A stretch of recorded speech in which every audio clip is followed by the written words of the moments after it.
Friends, इस video में हम बात करने जा रहे हैं केदारनाथ धाम यात्रा की। इस वीडियो में हम जानेंगे केदारनाथ यात्रा पर किस रूट से और कैसे जा सकते हैं, यात्रा रजिस्ट्रेशन कब और कैसे करा सकते हैं, जानेंगे केदारनाथ धाम के कपाट कब खुलेंगे, यात्रा की तैयारियों के बारे में लेटेस्ट जानकारी और वहां पर होटल्स या गेस्ट हाउस में रुकने से लेकर यात्रा पर खाने पीने की क्या क्या सुविधाएं हैं। इसके अलावा ये भी जानेंगे कि अगर आप मई जून में यात्रा करते हैं तो आपको क्या क्या परेशानियां आ सकती हैं। अगर आप भी केदारनाथ यात्रा प्लान कर रहे हैं तो केदारनाथ यात्रा के बारे में लेटेस्ट अपडेट जानने के लिए पूरा वीडियो जरूर देखिए।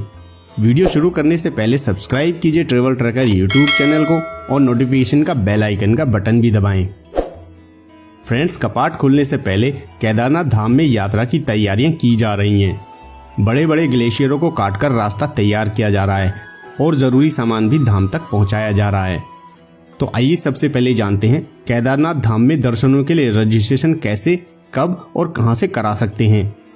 तो फ्रेंड्स, उत्तराखंड में 22 अप्रैल से चारधाम यात्रा शुरू होने जा रही है।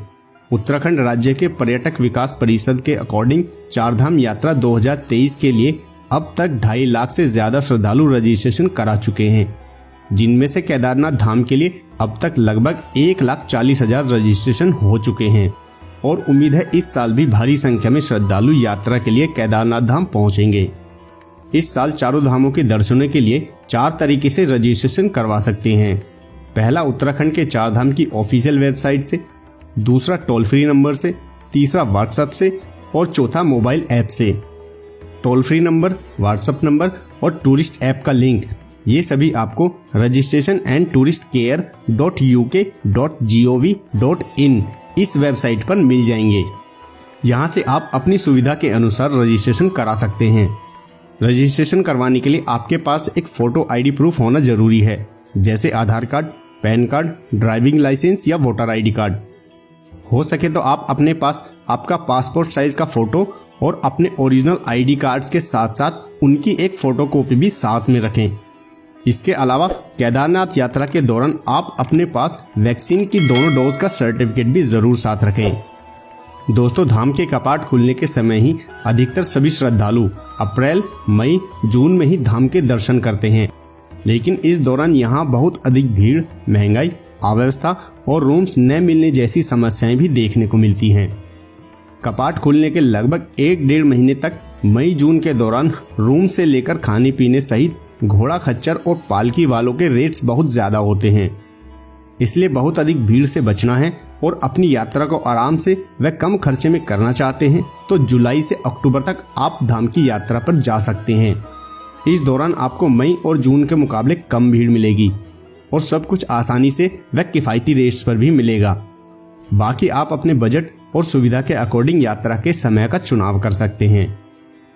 अब बात करें केदारनाथ धाम पहुंचने की, तो आप हरिद्वार, ऋषिकेश या देहरादून पहुंचकर अपनी यात्रा की शुरुआत कर सकते हैं।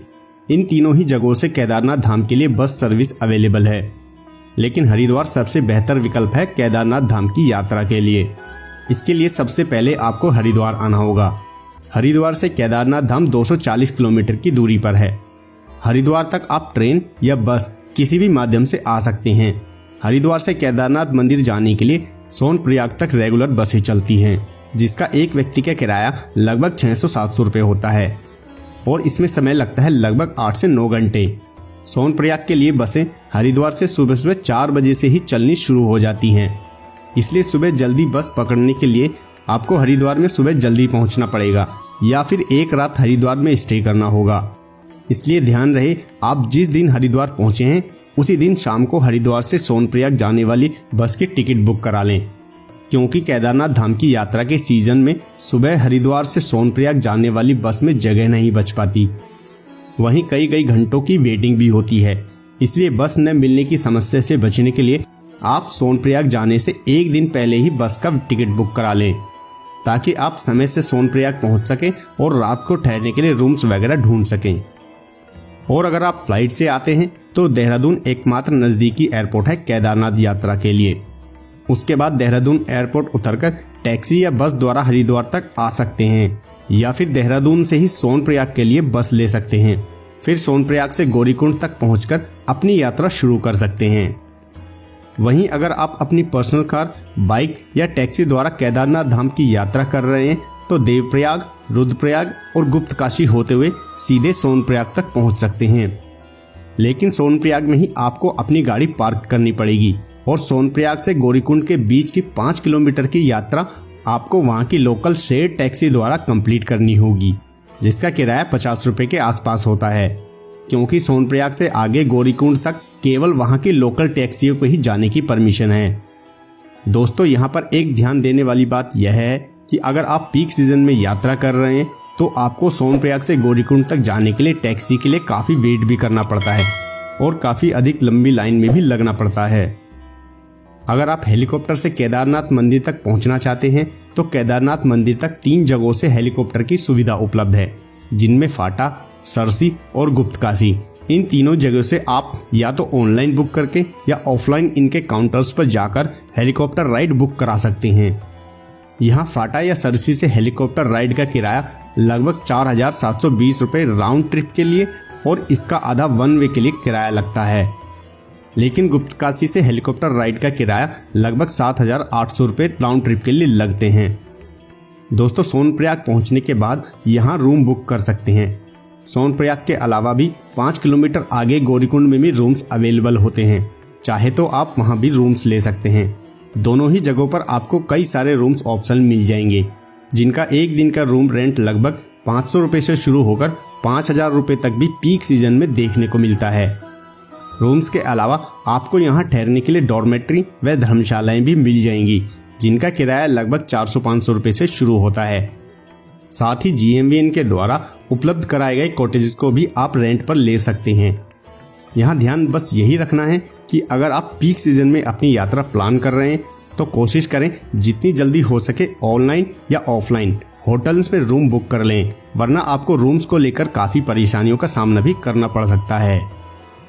दोस्तों, गौरीकुंड पहुंचने के बाद केदारनाथ धाम की यात्रा पैदल ट्रैक करके शुरू करते हैं, क्योंकि केदारनाथ मंदिर की चढ़ाई गौरीकुंड से ही शुरू होती है। गौरीकुंड से केदारनाथ मंदिर की चढ़ाई 16 से 18 किलोमीटर है। गौरीकुंड से पैदल ट्रैक करके केदारनाथ मंदिर जाते हुए आपको बहुत सारे श्रद्धालु मिलेंगे, क्योंकि अधिकतर लोग इस ट्रैक को पैदल ही पूरा करते हैं। इसके अलावा जो लोग पैदल यात्रा नहीं कर सकते उनके लिए भी कई और विकल्प मौजूद हैं, जिनमें गौरीकुंड से केदारनाथ मंदिर के लिए पालकी, घोड़े खच्चर की सवारी की भी व्यवस्था है। यहाँ घोड़े खच्चर का किराया 2,300 रुपये और डोली या पालकी का रेट 7 से 8,000 रुपये होता है। केदारनाथ मंदिर ट्रैक के दौरान भीमबली, बेस कैंप, जंगल चट्टी और छोटी लिंचौली जैसी खूबसूरत जगह रास्ते में पड़ती हैं। इसके अलावा केदारनाथ मंदिर के रास्ते में जगह जगह पर चाय नाश्ते व खाने पीने की भी व्यवस्था है, जिससे आप ट्रैक के दौरान आराम करते हुए यात्रा पूरी कर सकते हैं। साथ ही रास्ते में जगह जगह पर वॉशरूम की भी व्यवस्था होती है। फ्रेंड्स, ट्रैक के दौरान जैसे जैसे आप अपनी चढ़ाई चढ़ते रहेंगे वैसे वैसे ग्लेशियर्स, वाटरफॉल्स, पहाड़ों और घाटियों के ब्यूटीफुल व्यूज देखने को मिलेंगे। लेकिन ट्रैक के दौरान घोड़े खच्चर और श्रद्धालुओं के लिए एक ही मार्ग होने के कारण यात्रियों को अधिक सावधानी के साथ यात्रा करनी पड़ती है। फ्रेंड्स, अगर आप केदारनाथ मंदिर टाइम से पहुंच जाते हैं तो आप दिन में ही दर्शन कर सकते हैं, क्योंकि शाम को मंदिर में भव्य आरती होती है, जिसमें भक्तों की बहुत अधिक भीड़ मंदिर के बाहर भी इस भव्य आरती में शामिल होती है, जिससे मंदिर का पूरा परिसर बाबा केदारनाथ के जयकारों से गूंज उठता है और ये नज़ारा सच में देखने लायक होता है। अगले दिन सुबह जल्दी उठकर मंदिर में दर्शन के लिए जा सकते हैं, क्योंकि मंदिर के बाहर सुबह 3 बजे से ही दर्शन के लिए लाइन लग जाती है। दोस्तों, केदारनाथ मंदिर के आसपास रुकने के ज़्यादा ऑप्शंस नहीं हैं और जो हैं भी उनके रेट्स 1,000 रुपये से लेकर 6-7 हज़ार रुपये तक सीजन के हिसाब से होते हैं। यहाँ पर आपको प्राइवेट होटल्स, GMVN के होटल्स और डॉर्मेट्री की सुविधा भी मिल जाती है। इनके अलावा आपको GMVN हट्स और कैंप्स भी मिल जाएंगे। लेकिन अगर आप यहाँ नहीं रुकना चाहते हैं तो आप दर्शन करने के बाद वापस नीचे उतर सकते हैं। बात करें केदारनाथ मंदिर पहुँचने पर खाने पीने की, तो आप यहाँ होटल्स के अलावा अन्नपूर्णा भोजनालय में भी खाना खा सकते हैं, जहाँ एक थाली का प्राइस 200 से 250 रुपये होता है। आपको यहाँ अधिकतर केवल शाकाहारी नॉर्मल खाना ही खाने को मिलता है। वैसे पीक सीजन में केदारनाथ मंदिर के आसपास खाने का प्राइस थोड़ा महंगा हो जाता है। तो दोस्तों, ये थी केदारनाथ धाम के बारे में पूरी जानकारी। इसके अलावा केदारनाथ धाम को लेकर आपका कोई भी क्वेश्चन या क्वेरी हो तो आप कमेंट करके पूछ सकते हैं। उम्मीद है वीडियो आपको पसंद आई होगी। अगर पसंद आई तो वीडियो को लाइक, कमेंट, शेयर करने के साथ साथ चैनल को सब्सक्राइब भी करें।